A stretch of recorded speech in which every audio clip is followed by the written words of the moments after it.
10 laps to go at Charlotte in my return to league racing on iRacing. And the two guys in front of me have a big moment heading into the Tri-Oval.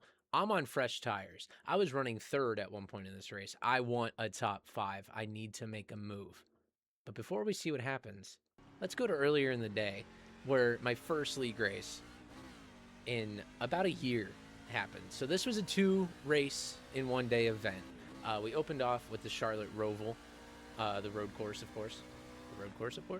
Anyway, and then later on, we hit the Charlotte Oval under the lights. So this is the tail end of my qualifying lap, the better of my 2 laps, which was nowhere near what I could get in practice. I didn't have a ton of practice, but I was running better the day before. And here you see me making the executive decision to go from the H shifter to the paddles. I had been running the H, I'd been heel and towing, but it's not as quick, and I couldn't keep up with these top 3 guys in qualifying, so I made the business decision to change to paddles. But I haven't raced anything stock car-y with paddles in a long time, but I'm hoping that it works out. So I try not to get the wheel spin, coming to the green flag at the Charlotte Roval. I'm clear of Daniel Helms into turn 1, and I downshift once. I don't feel it change.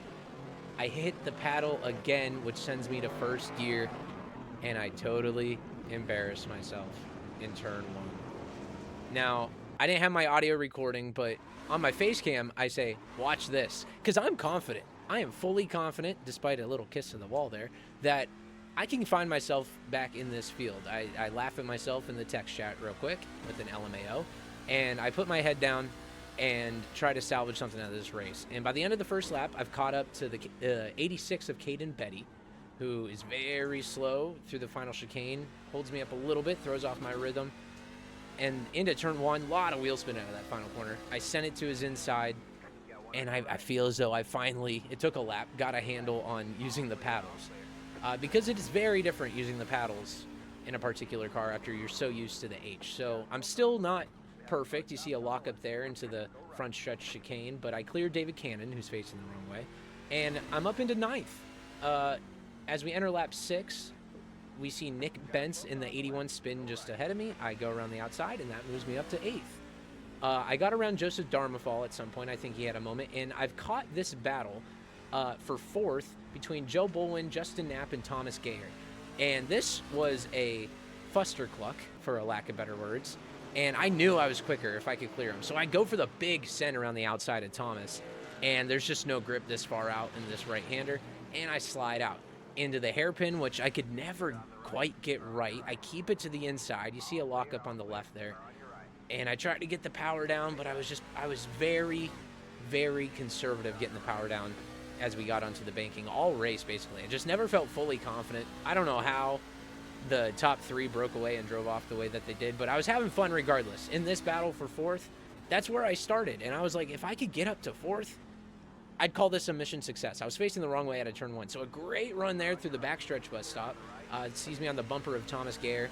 I check up a little bit, not going to drive into him, no need for that. And we fan out just a little bit as we hit the oval.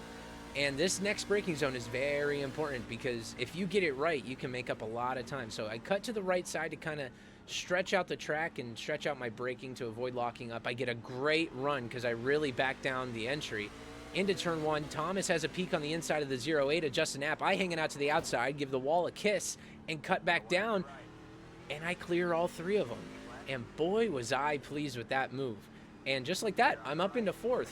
1 move on 3 trucks in 1 corner. They were all very scrappy into turn 1. I ran essentially the racing line with a bit of a wall touch on the entry, and I cleared all 3 up into 4th, but my brain or something decided, you're not ready. You're not ready to run in 4th place. So I have a horrible run just later that lap, getting back out onto the oval. Like I mentioned, I was never great in the hairpin.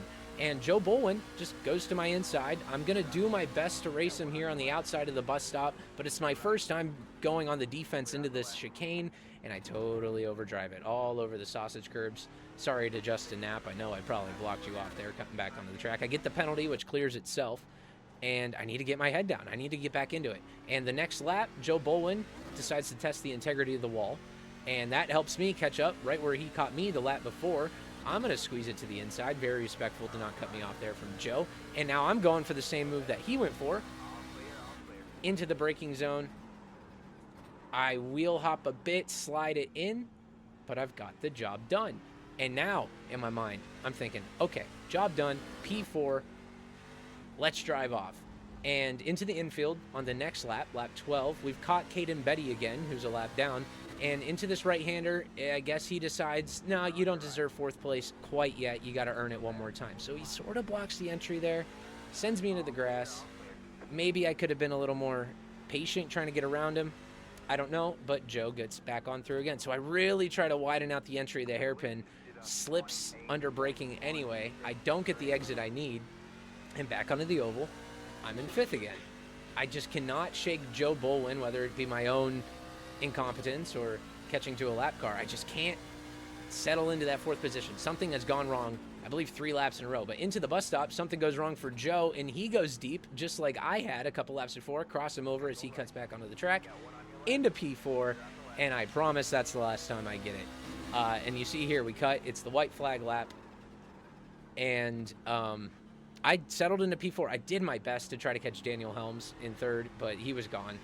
We were pretty equal on lap time. Both of us, I think, had 1 or 2 moments where we cost ourselves some time. But as you can see, I finally cleared that battle behind me by 15 seconds as we got to the end of the race. So I went from facing the wrong way to P4. So I'm thinking, you know what? I'm feeling pretty good. I'm back in league racing, and I am back, if you know what I'm saying. So after that, I do a little loop. I swear to God that was on purpose. I know nobody will believe me, but that was on purpose. Regardless, we cut to the Charlotte Oval now, under the lights, for a 90-lap event, my first oval league race in a very long time. I put it in P5 in qualifying. Josh Taylor, who won the Roval race, starts on pole. Rob Shaw, who was runner-up, starts ahead of me in 3rd. That's J.D. Davenport on the outside pole position. And the 28 of Daniel Helms starting P4. He finished 3rd at the Roval. So the front runners are the front runners as we take the green flag. That's Joseph Darmafal on the 9 on my outside. And it's a long race. We're going to have to make one pit stop for fuel. Tires will just come down to the green flag runs and cautions. But a 90-lap race, 47 laps in the tank. Just take care of the stuff, make it to the end. The pace will take care of itself. I can't get in line here on the first lap. Joseph Darmafal peeking to my outside. And you'll see through 3 and 4, nighttime race, cold tires, everybody's kind of slipping and sliding. I follow Rob Shaw in that beautiful mellow yellow truck up into the outside wall of turn 4, but all is good. I get in line, and from here, I'm content staying there. There's no need to overdrive the truck this early. Race is not won in the first 10 laps. Race is not won in the first 20, 30 laps in a 90-lap race. It's about patience. It's basically an endurance race. And I'm just going to settle in, take care of my stuff, get a feel for things. I had no practice on this. I'm hesitant to say I don't practice on ovals. Maybe I should have been, but I didn't. I just didn't have the time for this. It was kind of a last-minute thing. But we cut ahead. That is the 10 truck of Thomas Gibbons into the outside wall. I want to say that was about lap 6. That brought out the first caution of the day. So lap 8, we're going to get back going. Nobody pit, at least nobody in the front. So all on still relatively fresh rubber, we get back going. Rob Shaw slots down in front of me, and I didn't get a great jump. You can see that the top 4 kind of gapped me into turn 1, and I have a gap back to 6 behind me. And I'm happy in P5. Anything better than a P5 to me is a win. Every race I run, I hope for a top 5, and I will be as happy as I can be. A win is obviously even better, but I won't be disappointed. So into 3 and 4, I've finally got a feel for the truck. You can see I'm really driving it on the bottom lane now, really driving up to Rob Shaw's back bumper. I've closed that gap that they got on the restart. I take a swipe to the outside, and I thought about it, but a big lift into 1 and 2. No need to be aggressive. It's only lap 10. Just get a feel for things. But Rob slides up at it 2. I have a slight wiggle. I get to his inside. I try to side draft him, but the side draft's not as effective in the trucks, I don't think. I didn't know that until this race. I try to drive it on the bottom, but the grip's just not there to plant the throttle. Certainly not with the truck on the outside. So at this point, I'm holding the 2 of us up. We could probably be sticking with that top 3. I saw an opportunity, got really close there into turn 1 to Rob, staying on the bottom. And in my mind, I'm like, if I don't pull it off here, I'm just going to let him by because I'm holding us up, and I'd like to hang with the top 3 if possible. So he gets the run off the banking down the back straightaway. I lift off, let him in, and we'll just let things sort themselves out, maybe get a long green flag run. You see, a couple laps later, about 5 laps later, I'm still on his bumper, but here comes Nick Bentz on my bumper, now on my inside door, and he just drives right on around me in that 81 truck. Which I wasn't thrilled about because now I'm outside the top 5, but I figure, you know, I'll hang with him, and it's a long race to come. But I can certainly say that me trying to battle Rob cost us a lot of time to the top 3, and that kept us with the pack behind us. And now you see in the mirror, that's Thomas Gayer in the 5. He's going to take a slight peek to the inside. And I've moved up a lane. A lot of us have moved up a lane by this point into the middle lane as the tires wear down. But the overtakes were coming on the inside, and that's where Thomas is looking. Down into turn 1, he's going to keep his nose in there. I really arc it in turn 1. He's on my door. I keep the throttle planted. Get really close to turn 2, down the back straightaway. I get the run off the hill, and I'm clear of Thomas down the back straightaway. But the battles were exciting. The battles were close. The battles were respectful, which is the most important thing. And now you look, a couple laps later, JD Davenport, who was in that top 3 battle, has really fallen off. He hits the outside wall. All the meanwhile, I get an incredible run on Nick Bentz out of turn 4 into turn 1. I'm going to take the dive up the inside, and I'm almost clear of him by the time we get there. And I want that spot back, and I'm here to take it. Keep it painted in the stripe on the inside, and I am clear of Nick down the back straightaway. Thought a run would come, but it never did. So up into P5 I go, and in my mind, I'm like, okay, great, now I got to defend, which stinks. I stay in the middle lane, sort of lower middle on this lap, but I'm getting a feel at this point. I cut out a lot of parts of me experimenting with the lines when we were just running around. At this point, I'm starting to feel like the outside, like the higher you go up on the track, it's working pretty well. So we're going to cut ahead here. I've ditched Nick and Thomas behind. You see a big moment for both Rob and JD ahead. Rob's going to clear JD out of turn 4 into turn 1. And I've got a great run because I didn't hit the wall or have a big slide out of turn 4. So that closes that gap up to them. So this is now a battle for P3. JD, another big slide. He must have been driving it really hard on this stint and just killed his tires because I've got a humongous run down the back straightaway. He tests the integrity of the backstretch wall. And you see here now, this is what I was talking about. I'm really running up high, driving it back down to the bottom on exit. He drives in low, goes high on exit. I get the run down the hill, and I'm going to take a look to the outside. I think it's much more viable of an option to make an overtake. Into turn 1, right up on that outside wall. Not quite running the wall in the corners. I didn't think there was quite enough grip. I wasn't confident enough, but the high lane works to pull off the move on JD Davenport and move myself up into P4. We're halfway through this first fuel/tire stint. No yellows, by the way. Of course, there hasn't been one since that opening caution. So a lot of fun to just go out there and run laps and just do my best. And after I dispatched of JD for 4th, I'm thinking, you know, I'm closing on Rob. I might have taken care of my tires better than these couple guys. So Rob now running the top, driving it back down to the bottom in turn 2. I keep it sort of in the middle, little kiss of the bottom lane on the exit. But I can feel it at this point that high lane is working, and Rob's doing his best with it. But you'll see out of 3 and 4 here, I'm going to close quite a bit. I got the throttle planted, no big moments, no big slides. I get close to the wall there, but I had it under control. And you see the gap closing. It was 4/10, then it's down to 3/10, nearly 2/10 as we enter turn 1. Now it's 2/10.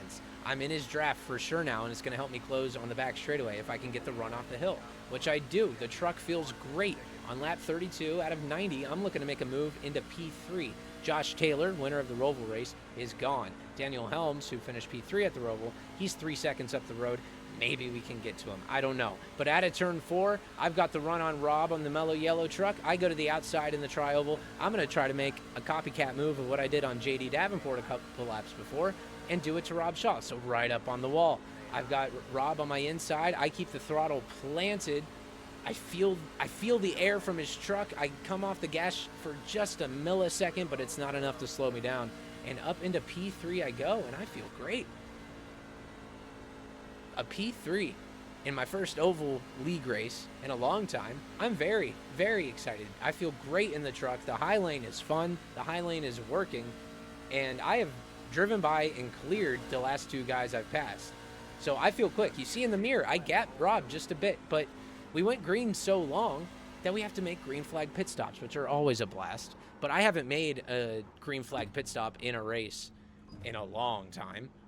So I'm very, very cautious coming in. And Rob closes the gap quite a bit. I take 4 tires, fill up on fuel in my box, and out of the pits I go.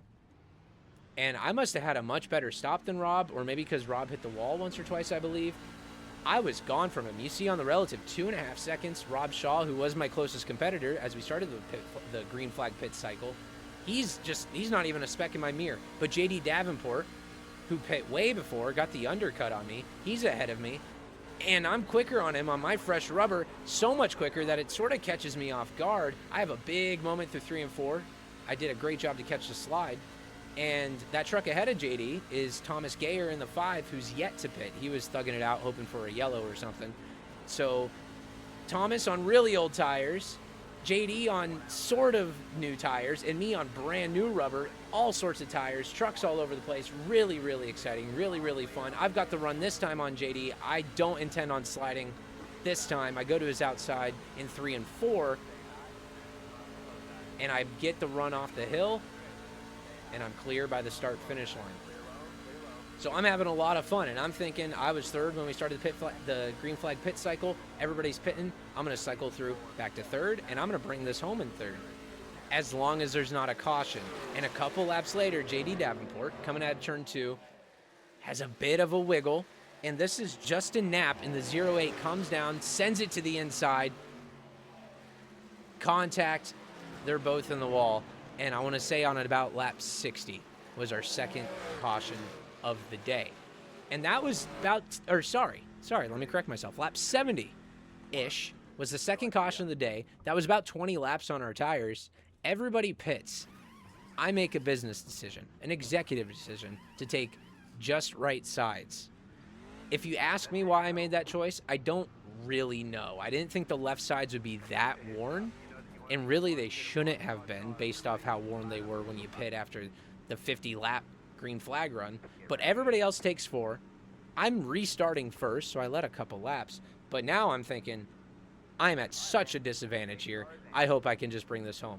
We've got 20 laps to go as we come to take the green flag. I'm in the lead. I hope for a great jump. I know a lot of guys behind me are faster. Everybody behind me's got better rubber.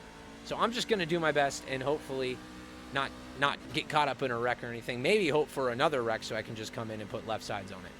But regardless, through 1 and 2, you see the gap closing. They've got the run. That's Daniel Helms got the jump on Josh Taylor through 1 and 2. He goes to the outside. I'm not going to bother blocking it because I know that's just signing up for danger.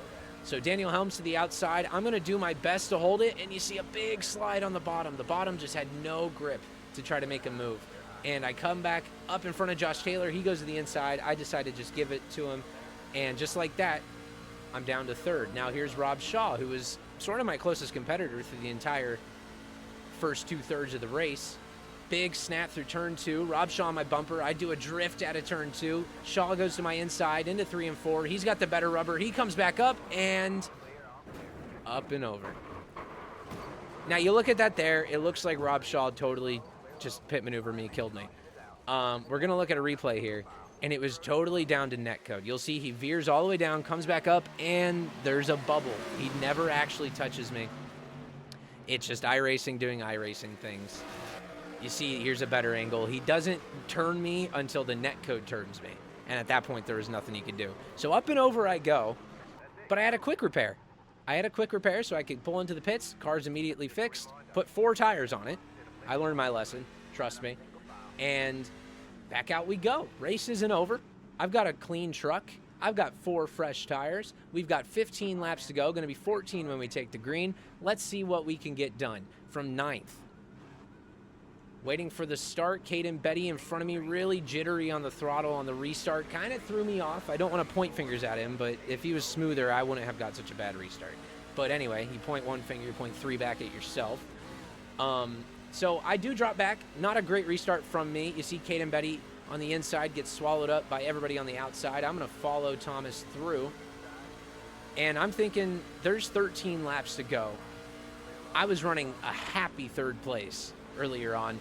I better leave tonight with the top 5. I'm going to do whatever it takes to get back into that top 5. Everybody in front of me is on older tires. Nobody else that wasn't involved in the accident pit during the yellow for my flip. So I do have an advantage, a slight advantage, but there is a tire advantage for myself and Rob Shaw, who you can see has made his way through the field. So I'm thinking, I'm coming, buddy. Wait for me. But first I got to get around the 5 of Thomas Gayer, and then the 9 of Joseph Darmafal. So I'm taking a peek to the inside of Thomas into turn 3 and 4, hoping the bottom sticks, hoping. I pin the throttle, but I just don't have the run. He keeps the run on the outside. He's still on my right door. You see me check there. Into 1 and 2. 12 laps to go. I set my fastest lap of the race, which is a win, I guess. But I'm still side by side with the 5 through 1 and 2. Just cannot edge ahead on the inside. It just wasn't grippy enough to get it done as they go 3 wide in front of me. JD Davenport, Joe Bolin, and Rob Shaw going at it. And that is where I want to be. I want to be up in that battle. I want to be in the top 5 going for it. I get a great run here on Thomas out of 3 and 4 after backing down the corner. Joseph Darmafal and Joe Bolin make contact through the tri-oval. And I've edged ahead of Thomas into 1 and 2, but Joe is real slow in front of me in 1 and 2, so I got to lift off a lot more than I wanted. This is pack racing at Charlotte. It is finicky. It is precise. Now they're all lined up on my outside. I feel like I'm getting ganged up on. I'm going to chuck it down into 3 and 4, pin in the throttle. Joe hits the apron. I'm going to squeeze on by on the inside. And just like that, 2 trucks in 1 corner. JD Davenport hits the outside wall. Joseph Darmafal veers to the left in reaction. And here is where the intro left off. And right here, I make the executive decision to go up the middle. And it is not going to pay off. JD comes off the wall. There's contact. I turn left because I have to. I turn Joseph Darmafal. And that's all she wrote.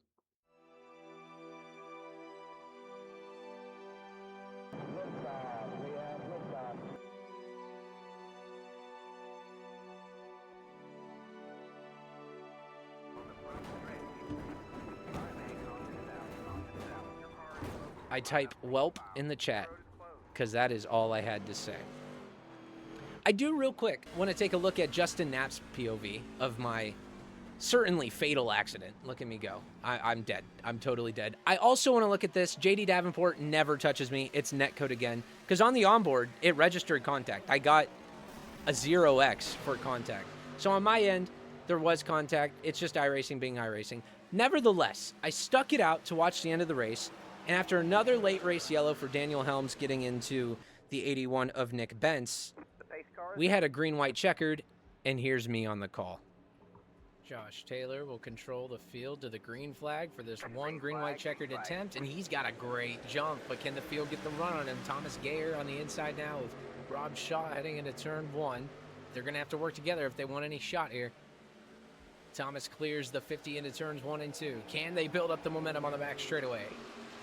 The 87 truck leads by about 5 or 6 lengths. Big blink there. Oh, that's great. That's great. Anyway, into turn 3, the 87 truck, big lead. It's going to take a miracle for that 5 truck to close. He drives in a little deeper than the 87 does. He closes it to about 1 length through 3 and 4. Does he have a run to going into 1 and 2? If it's there, he's going to take it. White flag at Charlotte. Just got the white flag. Thomas Gayer does not take a peek to the inside. Now he cuts to the inside. 87 closes him off. Rob Shaw waiting in the ropes if something goes down. Thomas Gayer, there's a wreck on the back straightaway. They're going to race back to the line. 87 cuts to the inside to break the slipstream. The 5 is going to drive it in deep. Can he get to the 87's bumper? 50 to the top side. At a turn 4, the 87 and the 5, it's going to be Josh Taylor with the win. That was cool.